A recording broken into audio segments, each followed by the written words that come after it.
আসসালামু আলাইকুম, আশা করি সবাই ভালো আছেন। আজকে কথা বলবো হেয়ারের কিছু নতুন নতুন বিষয় নিয়ে। এর আগে অনেকবার কথা বলেছি হেয়ার পিআরপি নিয়ে।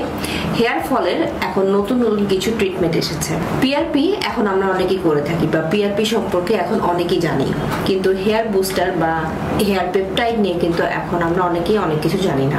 হেয়ার পিআরপির পাশাপাশি চুল গ্রোথের জন্য এখন এসেছে হেয়ার পেপটাইড এবং হেয়ার বুস্টার।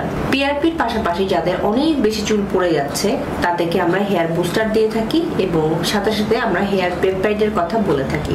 এগুলো ব্যবহারের ফলে পিআরপির পাশাপাশি হেয়ার গ্রোথ আরো বেশি এনহ্যান্স হয় এবং চুল তাড়াতাড়ি গ্রোথ ভালো হয়, চুল পড়া আগের থেকে কমে যায় এবং যাদের গ্রেড 2 বা 3 ধরনের টাক হয়ে গেছে মাথায় তাদের কিন্তু চুল গ্রোথটা বেশি ভালো হয়ে থাকে। তো যাদের চুল পড়া বেশি বা যাদের মাথার সম্মুখ ভাগ বা পিছনের ভাগ বেশি চুল পড়ে গেছে, কোনোভাবেই চুল কন্ট্রোল করতে পারছেন না, তারা হেয়ার পিআরপির পাশাপাশি এখন থেকে হেয়ার বুস্টার বা হেয়ার পেপটাইডের কথা আমরা সাজেশন দিয়ে থাকি।